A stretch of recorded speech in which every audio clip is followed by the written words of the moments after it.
The Trojan War had already lasted 9 years when Penthesileia arrived. The Greeks had besieged the great city because of Helen, the world's most beautiful woman whom Paris had stolen from Menelaus. What began as an expedition to recover a wife had become the longest and bloodiest war the world had ever seen. Many heroes had already fallen. Hector, Troy's great defender, had died at Achilles' hands. Patroclus, Achilles' best friend, had died before him. Death lurked everywhere, and both Greeks and Trojans were weary from so much combat. Achilles remained the most feared warrior of both sides. Son of the sea goddess Thetis and mortal Peleus, he was nearly invincible in battle. His mother had dipped him in the waters of the river Styx as a baby, making him invulnerable to weapons.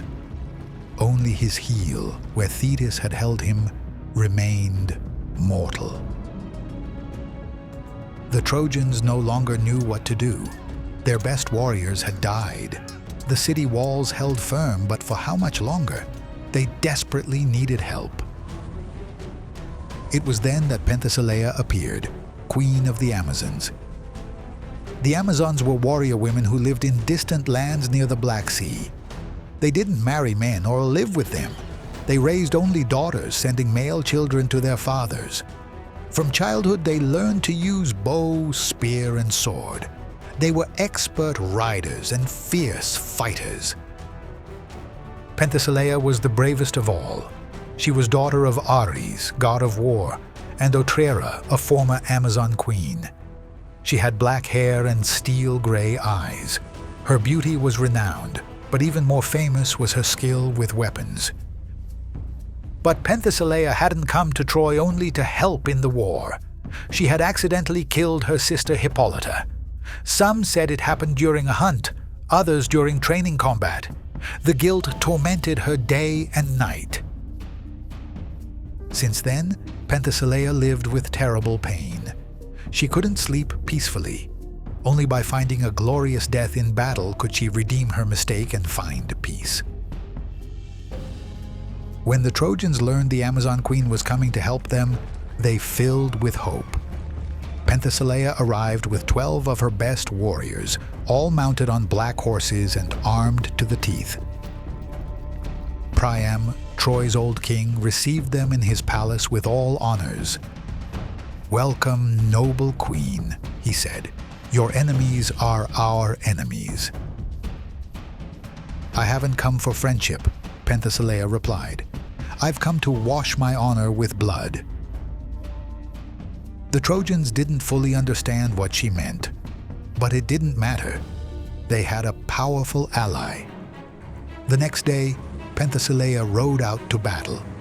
She put on her golden armor, took her spear and bow, and mounted her war horse. Her Amazons followed in perfect formation. When the Greeks saw the warrior women approaching, some laughed. "Women?" they said. "Is Priam so desperate he sends women to fight?" But they soon stopped laughing. Penthesileia attacked like a storm. Her spear pierced the chest of the first Greek who approached her. Her bow shot precise arrows. Her sword cut mercilessly. In a few hours, she had killed 8 important Greek warriors. Her Amazons also fought like lionesses, spreading terror among enemy ranks. The Greeks retreated, confused. They didn't know how to fight these women who battled better than many men. But Achilles wasn't in that first battle. He had gone to pursue Trojans trying to bring supplies to the city. When he returned to the Greek camp that night and heard what had happened, he became furious. "A woman has killed my companions!" he roared. "Tomorrow we'll see if she's so brave when she faces me." The other Greeks tried to calm him. "Achilles, she's a very good fighter. Be careful." But Achilles wouldn't listen to advice. His pride was wounded. No woman, however skilled a warrior, could humiliate the Greeks while he lived. The next morning, both armies formed on the battlefield. The Trojans had regained confidence thanks to Penthesileia. The Greeks wanted revenge for their fallen comrades. Penthesileia appeared mounted on her horse, armor shining in the sun. Achilles came out to meet her on foot, with his divine armor forged by Hephaestus and his spear that never missed. "Woman," Achilles shouted from afar, "yesterday you killed my companions. Today you'll die for it." Penthesileia looked at him fearlessly. "Greek, I am Penthesileia, daughter of Ares. If you want to kill me, come and try." Both armies fell silent. Everyone knew they were about to witness a memorable duel. Penthesileia spurred her horse and charged at Achilles with spear raised. The horse galloped at full speed, raising a cloud of dust. Achilles waited calmly, planted on the ground like a rock.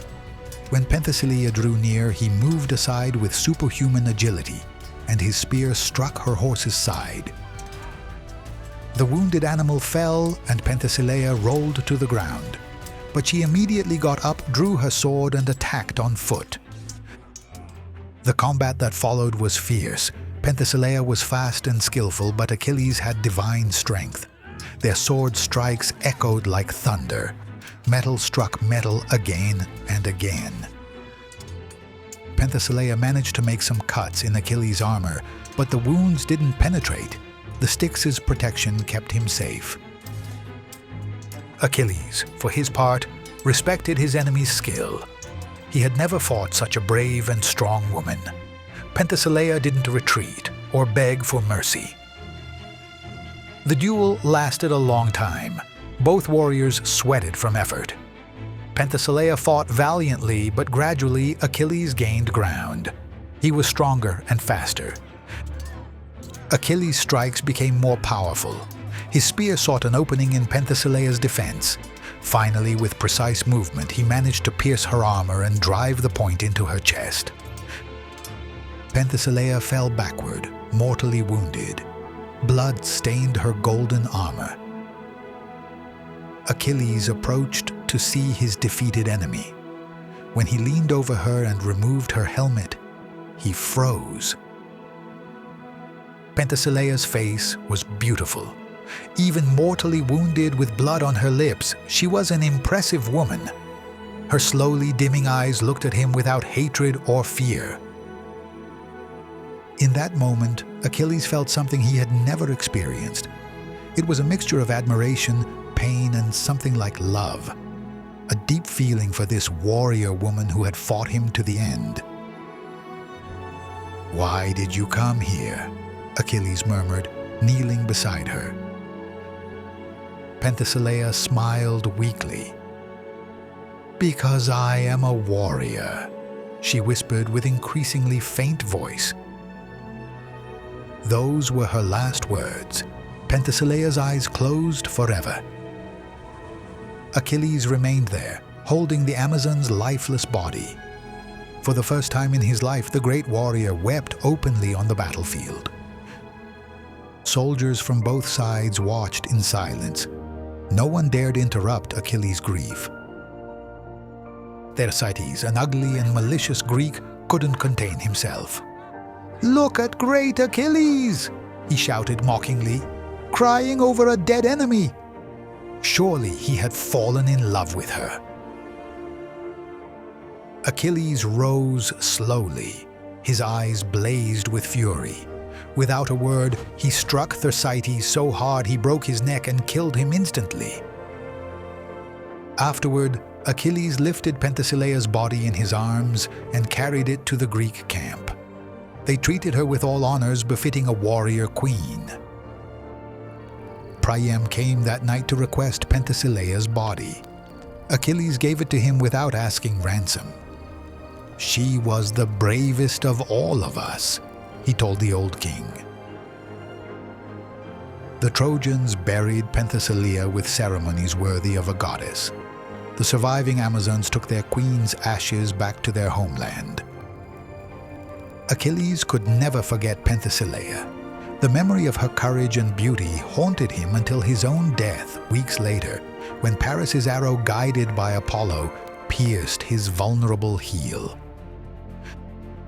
The story of Achilles and Penthesileia became one of the most remembered from the Trojan War.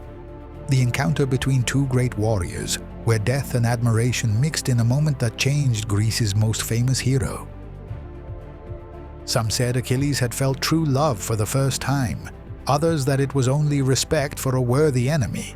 But all agreed he was never the same after removing the Amazon Queen's helmet and seeing her face at the moment of death. Great Achilles, who had defeated Hector and terrorized all Trojans, found in Penthesileia something that marked him forever, an equal in courage and determination.